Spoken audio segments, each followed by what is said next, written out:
비평가들이 이런 말을 남겼습니다. 발로 그린 그림 같다.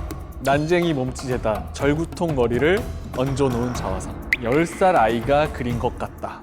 대생에 대해 전혀 모르는 서투른 작품이다.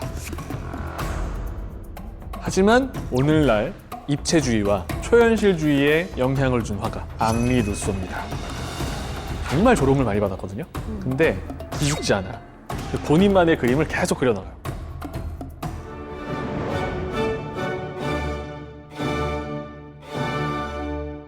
앙리 루소의 유작은 바로 이 작품이에요.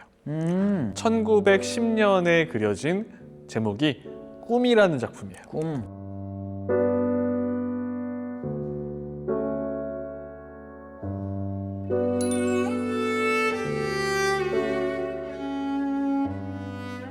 근데 이 사람 그림이 뭐 요것만 봐서 그런지 모르겠지만 현실보다는 약간 자연이 되게 많은 느낌이랄까. 그래서 아프리카 사람인가 싶었던 게 막 이런 정글 같은 그림들이 되게 많더라고요. 승원 씨 의상 색을 딱 보자마자 이렇게 굉장히 강렬한 녹색이잖아요. 네. 초록색인데 이 화가가 저 초록색을 굉장히 다양하게 쓰는 화가로도 알려져 있어요. 너무 잘 맞춰오셨어요, 의상을. 네. 항상. 이 작품은요, 안대팡당 전시에 출품했던 작품이에요. 이 작품을 처음 딱 봤을 때 비평가들이 남긴 말이 있거든요. 이렇게 물어봤대요. 대체 정글 한가운데에 쇼파와 저 여자가 왜 있는 겁니까? 라고 물어보니까 루소는요, 여자가 긴 의자 위에서 자고 있다가 밀림으로 옮겨지는 꿈을 꾸고 있기 때문이다. 그래서 제목이 꿈이에요. 한마디로 현실에선 있을 수 없는 환상적인 한 장면을 그려낸 거죠. 그리고 잘 보면은 여러 요소들이 숨겨져 있어요.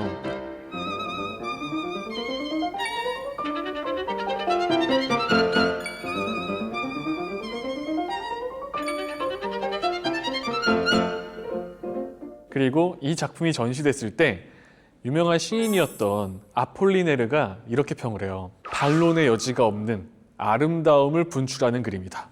올해는 아무도 그를 비웃지 못할 것이다. 이 한마디로 어마어마한 감동을 받게 되죠.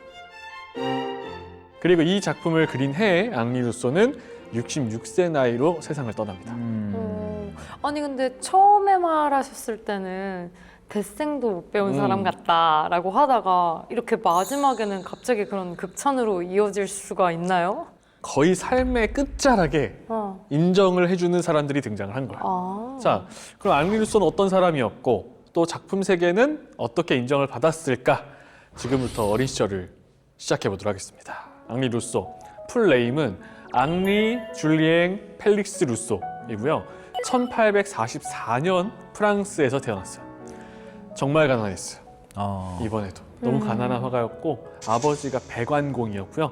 어머니가 평범한 노동계층 사람이었어요. 어린 시절의 루소는요, 좀 외향적이지 못했어요. 내성적이고 말수도 적은 소심한 아이였죠. 그리고 학창 시절부터 그림과 음악에 또 소질은 있었다고 합니다. 그런데 예나 지금이나 예술을 하려면 약간의 지원이 좀 있어야죠. 그치. 경제적으로. 너무나 가난하니까 사실은 이제 예술 교육을 받기는커녕 지금으로 치면 고등학교도 제대로 마칠 수 없었어요. 좀 일찍 포기를 했을 것 같기도 한데. 그죠? 그런데 이 미술에 대한 루소의 그 흥미는요, 오히려 시간이 갈수록 더 커졌죠. 특히 20살 때 육군의 지원병으로 입대했는데 군악대였어요. 클라리넷을 연주했다고 알려져 있거든요. 업무가 끝나면 이제 약간의 여유가 생길 때마다 그림을 그렸던 거죠. 취미 삼아서. 그게 유일하게 재밌는 행동이었어요. 그런데 이제 군인으로 복무한 지 한 5년쯤 됐을 때 충격적인 비보가 날라와요. 아버지가 돌아가셨다는 소식을 들은 거예요. 그러니까 졸지에 본인이 가장이 되어버린 거예요. 안 그래도 힘든 집안이었는데. 그럼 더 꿈을 펼치기가 쉽지 않죠, 사실. 현실을 마주해야 되니까. 그죠. 그래서 어쩔 수 없이 현실을 받아들입니다. 꿈을 포기했어요. 잠깐 내려놨죠. 그리고 어머니를 모시고 파리에 가는데 그때부터 이제 파리에 정착을 해서 뭘 하냐면 세관원, 그러니까 파리에 들어오는 이 물품들의 세금을 징수하는 일을 한 거죠. 지금으로 치면 그냥 공무원으로 일을 한 거예요. 굉장히 지루하고 반복되는 일이었어요. 그러니까 뭐 스펙타클한 일도 없고 하지만 가장으로서 가정을 지켜야 되니까 정말 책임감 있게 일을 했다고 전해져요. 그리고 무려 22년간 와우. 세관원으로 일을 했어요. 에? 그러면은 아까 25에 전역하고 22년이면 47까지 세관원을 한 거예요? 늦게 어. 사실은 꿈을 이룬 화가죠. 어머. 그러니까 혼자 취미로만 그릴 수 있었을 뿐이고 전업 화가가 된 건 굉장히 늦은 나이에요. 그니까. 우와. 집안을 책임져야 되니까. 우와. 네. 그리고 꿈을 내려놓고 이 세관원으로 일하면서 사랑하는 여성과 결혼도 합니다. 이름이 클레망스라는 여성이었는데 여성도 만나고 가정도 꾸리고 아이도 낳아요. 근데 물론 돈을 많이 버는 직업은 아니었어요. 그럼에도 이제 꾸준히 수입이 있으니까 그래도 안정된 삶을 그치. 살 수 있는 직업이었던 거죠. 근데 또 되게 아이러니한 게 또 안정이 되면 뭔가 옛날에 이루지 못했던 그 꿈에 대한 또 갈망이 막 생기잖아요. 그죠. 그래서 약간 이제 가정이 좀 안정됐다. 내 역할을 어느 정도 했다라고 생각이 들 때 쉬는 날 주말마다 캔버스 앞에 앉아서 그림을 그리기 시작한 거예요. 그림 제대로 진짜 배우지 좋아했나 못하고. 보다. 그러니까 이제 이 그림을 그리는 시간이 있어서 그나마 그 지루한 그 직장 생활을 버틸 수 있었던 거죠. 그게 힘이었대요. 또 하나 힐링 방법은 뭐냐? 다른 화가들이 그렇듯이 시간 날 때마다 미술관에 가서 거장의 작품을 보는 거죠. 아. 그리고 딱 보고 나서 따라 그리기도 하면서 실력을 키워나간 거예요. 독학으로. 그리고 루소는요. 정식으로 아카데미에서 배운 적이 한 번도 없어요. 계속 일요일마다 독학을 한 거예요. 이 시절에 루소에게 붙은 별명이 있거든요. 별명이 일요화가예요. 이게 사실은 조롱이에요, 조롱. 쟤는 이제 화가가 아니다. 너는 정식 화가가 아니라 직업이 있는데 일요일마다 그림 그린다고 약간 조롱이 섞인 별명이에요. 아빠들이 약간 취미를 갖고 있는 약간 그런 그냥 느낌이네요. 뭔가. 그 정도죠. 사실은 그래서 화가들이 같은 화가라고 취급을 안 했죠. 그치. 주말마다 그림을 그리면서 점점 이제 자신의 작업실도 마련을 하고 49살이 되던 해에 22년간 몸담았던 공무원직을 내려놓고 전업화가로 활동을 하게 된 거죠. 이 시기에 그려진 작품이 있어요. 한번 볼게요.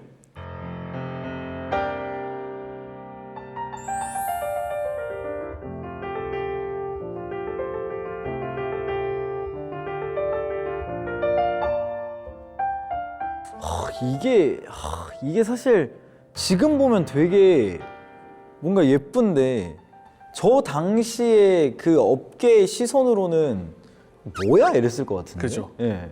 아니 아까 초현실주의 말씀하셨잖아요. 좀 당연히 그거라고 생각을 했는데 그때는 그럼 이게 없었다는 얘기잖아요. 이런 그림 자체가. 그쵸.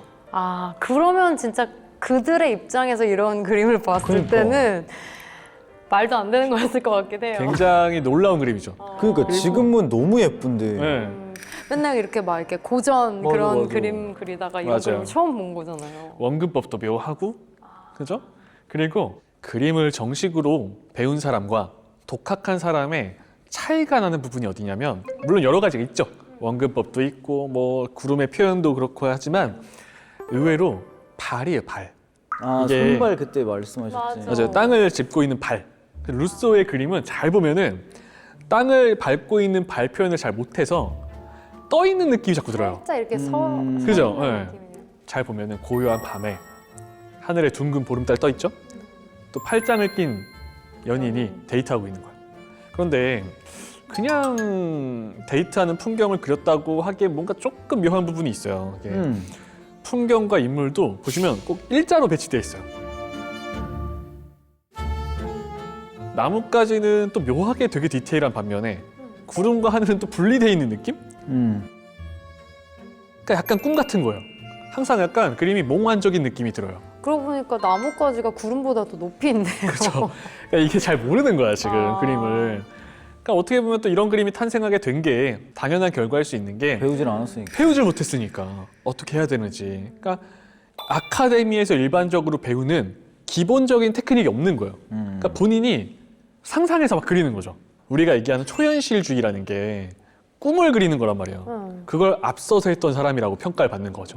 이제 와서는. 그리고 이 루소는 해마다 앙대팡당전이라는 곳에 작품을 출품해요. 여기가 앙대팡당전이 그 당시에 특별한 제한이 없어요.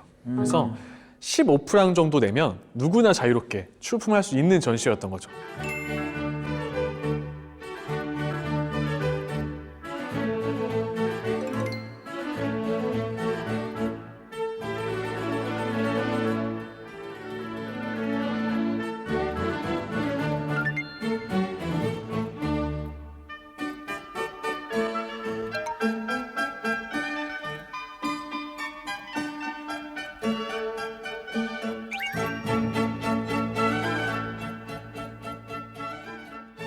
사람들 앞에 딱 공개가 돼요. 반응이 어땠을까요? 놀림 받았을 것 같은데. 그죠? 아까 받았던 그 비평이 반은 거기서 나왔을 것 같은데요. 이 작품에 대해 쓰여진 기사가 있어요. 읽어드릴게요. 번역하면 변장한 흑인 남자와 흑인 여자는 작은 카페가 있는 숲속에서 길을 잃었다. 전혀 밝게 비추지 않는 매우 둥글고 빛나는 달 아래서 펼쳐지는 카니발의 저녁이다. 나름 나쁘지 않은 것 같기도 한데.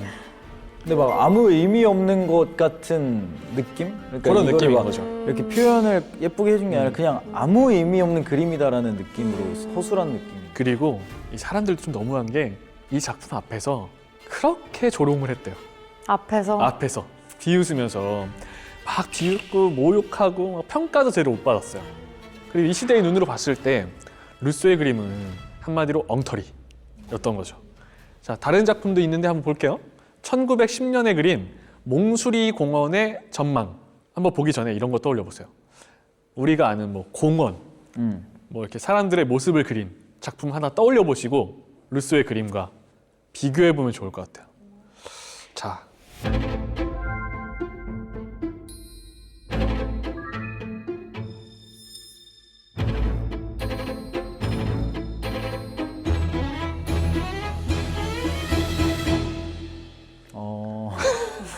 귀엽죠? 너무 내가 생각한 거랑 다른데. 어떤 느낌이냐면 누군가 그래요. 시간이 멈춘 느낌이다. 그리고 사람을 그린 게 아니라 인형들을 그린 것 같다. 아마 루소가 제일 어려워했던 게 그런 걸 거예요. 디테일한 표현도 그렇지만 원근법이랑 명암. 사실은 지금 건물이랑 울타리랑 인물 사이즈가 안 맞아요. 아니 근데 아무리 원근법을 몰라도 저건 너무 심한 거 아닌가? 그냥 맘대로 가야겠다 약간 이런 느낌이지. 전 오히려 아까 그 전 작품이랑 이거랑 연속적으로 이렇게 보니까 아까 그 구름이랑 나무도 일부러 그런 것 같아요. 그러니까 약간 어떤 저렇게까지 느낌이냐면 모르진 않을 그치 거 아니야. 말이 안 되지. 이 사람 자체가 본 거를 그대로 그리겠다가 아니라 내가 봤던 것들을 캔버스 앞에 상상하면서 그리는 거예요. 아까 그림이랑 이거랑 연달아서 보니까 이게 이 사람의 화풍이 된 것 같은 느낌도 있고. 저도요. 네. 루소도 약간 이런 생각을 했던 것 같아요. 어차피 못 배운 거 나만의 스타일로 간다. 그래서 루소는요 유행에 전혀 따르지 않아요. 오로지 나만의 길 그리고 멋있는데? 내 눈에 보이는 내가 봤던 자연들 그런 모습들을 스스로 떠올리면서 그림을 그리는 거예요. 그러니까 어떻게 보면 그런 거죠. 배운 적이 없으니까 배운 척하지도 않는 그러면서도 또 순수함이 녹아있는 그런 예술 작품을 그릴 수 있지 않았나. 자, 그래서 루소를 평가할 때 그 당시에는 조롱이었지만 어떻게 보면 지금 다르게 해석될 수 있는 말이 항상 붙는 말이 다르다였어요. 얘는 다르다. 뭔가 다르다. 지금까지 봐왔던 그림과 전혀 달랐고 기존 화가들도 따라할 수 없는 방식이었던 거죠. 그래서 요즘에는 이런 사람들만 모아놓은 또 사조가 있어요. 이렇게 독학한 화가들.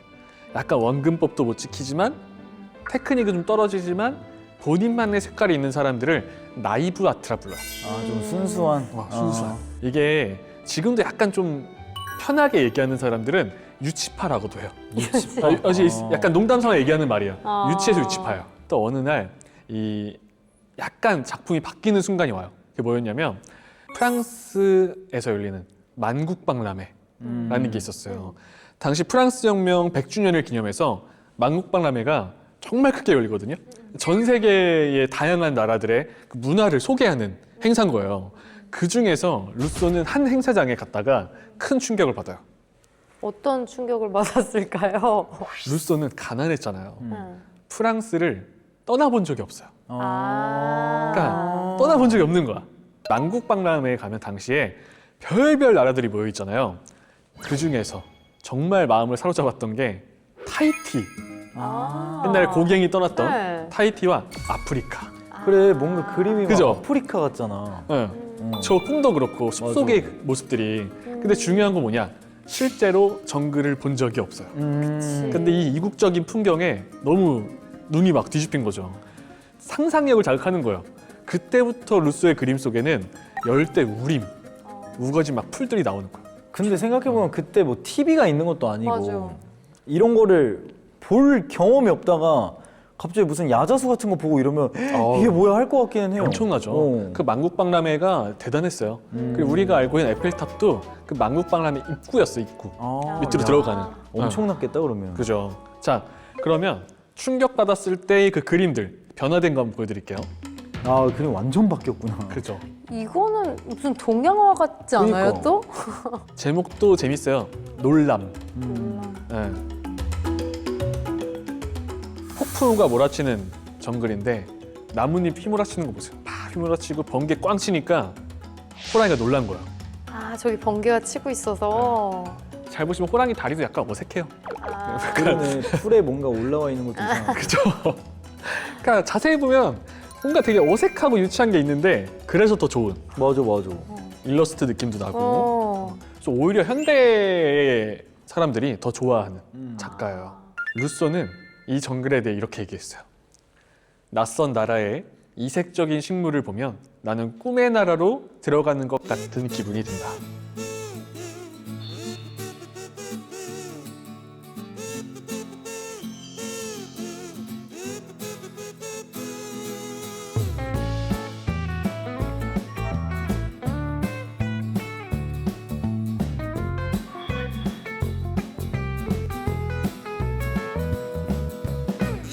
아니 근데 이거는 그림을 못 배워서 이렇게 그렸다기는 이건 너무 천재적인 것 같은데. 그죠? 응. 이런 작품도 있어요. 아. 이게 되게 유명한 작품이에요. 뱀을 부리는 주술사라는 그림이에요. 루소 작품 중에서 또 대표작으로 꼽히죠. 구름 한 점 없는 정글의 밤인데 진짜 약간 초현실적이죠? 피리를 불고 있는 사람 실루엣이 있고 자세히 보면 검은 뱀도 있고요. 새도 있고 이 숲풀들도 피리 소리를 듣고서 다 모여들고 있는 것 같아요. 자연 자체가. 약간 이 세상에 없는 느낌? 근데 되게 현대적인 그림이다. 아니, 그죠? 네. 진짜. 그리고 저렇게 새 같은 경우는 빛을 받았는데 의도된 건지 모르겠지만 뱀은 다 까맣고 그죠? 그냥 명암으로 처리한 거잖아요. 근데 그런 생각을 했다는 것 자체가 너무 신기한 것 같아요. 지금 보면 신기하죠. 네. 근데 앙리 루소는 대단한 게 뭐냐면 정말 조롱을 많이 받았거든요. 근데 기죽지 않아요. 본인만의 그림을 계속 그려나가요. 그림 속에 자신만의 세상을 창조한 거예요. 근데 이게 후대 화가들한테는 어마어마한 영향을 준 거죠.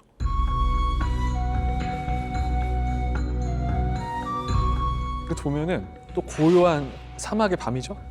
하늘에 또 둥근 달 떠 있고 어떠세요? 진짜 뭔가 초현실 같은 느낌?